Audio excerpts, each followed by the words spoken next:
Just to remind you what we did, like Contramaster will say at the end of the workshop. Thank you, because you're doing capoeira, you're practicing capoeira, you help us to keep alive this wonderful Afro-Brazilian culture. What is capoeira? When a lot of messages, a lot of people have died, have suffered along this whole time to keep capoeira alive. So today we can join capoeira, can learn from capoeira. It's a wonderful way so you can educate yourself too. And then that's all capoeira is about. Get together, respect to each other. Look at this room right here. How many races, different nationalities.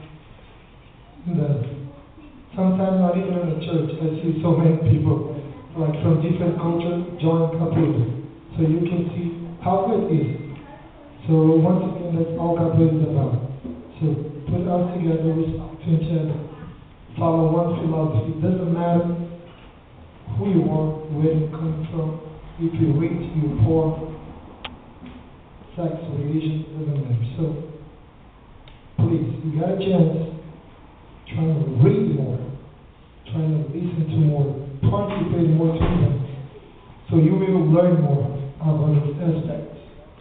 So I would really love for you guys to give a nice hand for all these messages, all these slaves, these African people who fight long this time, so you can have a capoeira today. Please.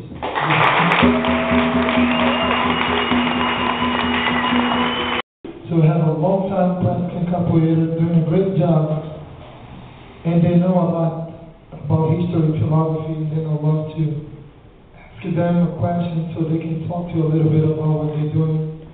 Master Zumbi, Contramaster Maria. So tell us the influence of capoeira now in the community, in education, not just Brazil, US, but in the global, in the whole world. The benefit of capoeira, what capoeira has been doing to put all these people together. Tell a little bit of this aspect, like what you think about.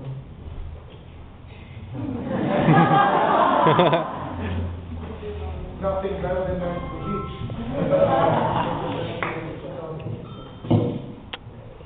First I'd like to thank everyone for coming one more time. It was a moment chance in a small way for us to become a better human being. And I believe what Capoeira has created through the time, is opportunity for the entire globe to have a way to communicate, to create a space where you can come and share all your knowledge.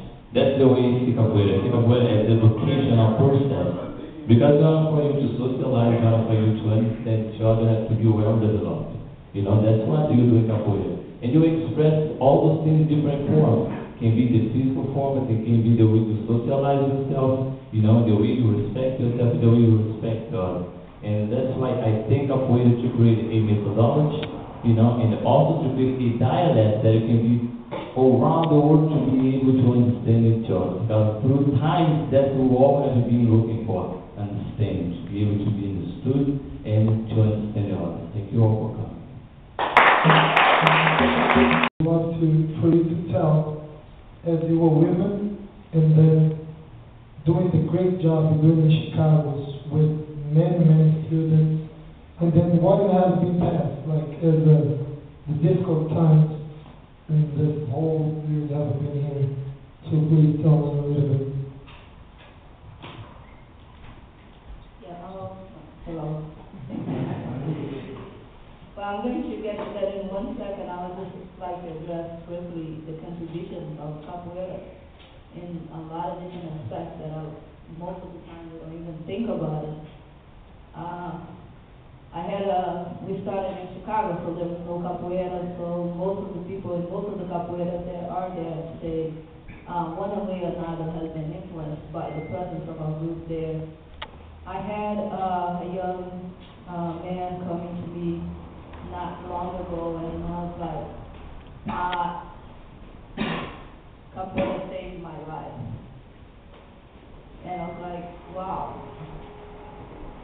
wasn't for the presence of the group Capoeira in Chicago, I would be over there on the streets. And all my relatives that were out there on the streets are not alive today. So I thought that was just incredible. So I want to share that with you. Another incredible aspect is of how Capoeira, one way or another, contributes to is Brazil. It's changing the image of Brazil outside of Brazil. Because if we, depending on our government and the authorities in Brazil, those who want to promote Brazil to outside the world, come to Brazil. We have beautiful women. We have women wearing little clothing, healthy on the street, blah, blah, blah. So that's the image of Brazil that they felt outside of Brazil. Capoeira has sold a completely different image. A lot of you have been to Brazil. A lot of you want to go to Brazil, but you're going to Brazil because of this thing that we're offering you that you have been benefited from in all different ways in your life. And it's not because, well, we have the most beautiful women in the world, even though we have beautiful women in Brazil, but it's not because of that. And when you go to Brazil, your contribution to Brazilian society is tremendous. You're bringing in so much. You're teaching, educating. There are a lot of different social type of programs being developed, and it's humongous. It's huge. People being able to leave Brazil and come here. A lot of us, I wouldn't be here.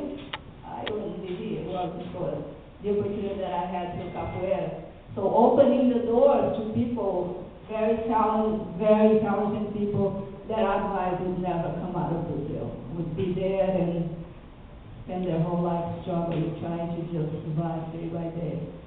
So those are just a few things that I want to mention that we are doing, and we're not planning, and we most of the time, all these people that came, I'm going to go out there, and I'm going to do it, and I'm going to make it, and I'm going to spread and try to preserve this art and share with the people out there. Pretty much on our own. We're kind of getting out of bed and doing so, not counting help from the authorities, which should be, because this is a very great way to promote Brazil outside of Brazil and let people know we have these great cultures, these very positive and very constructive things that we always get involved in, and not only, well, let's go there to help us. Okay, so I want to share that, and my struggle in Chicago is a struggle, but I mentioned yesterday it's been also a pleasure because I have achieved a lot. I started there was nobody, and there was no women teaching Capoeira alone, and it's pretty much anywhere. So I had a lot of different times that people were walking to the school. I'm sitting on the desk, front, like, I'm here, I'm the one here, and people walk in and they go to the strongest guy at the end of the room and they ask for information. And they're like, you gotta talk to her. And they come back. So people are not used to that. It's not that because I want to discriminate. It's because of our culture, because the way we are socialized. Women are not supposed to take certain positions. We're not supposed to do certain things. That's what we're told. We're not supposed to get strong and be able to defend ourselves and let other people defend ourselves. So we defend it. And what Capoeira teaches us. They're not going to stop lady, most of the time they won't. So you have to get strong, you have to step up, you have to do your own thing, you have to train. If you have to train more, you have to train more and more and more. I don't have the muscles on my arms, maybe I have to compensate it somehow. So you can compensate. You can compensate, you're going to have to figure it out. Children is another aspect in our lives that takes a lot of our time, energy, and you need to be able to balance. How do I do it? You got to figure it out. There's no magical way to do it. If you have children, you know it's a lot of work, it's a lot of time, it's a lot of education. So you just got to balance things out and not let one aspect of your life take over. I'm going to have to divide my time. I'm going to have to figure it out. If that's 1 half an hour that I have a day to train,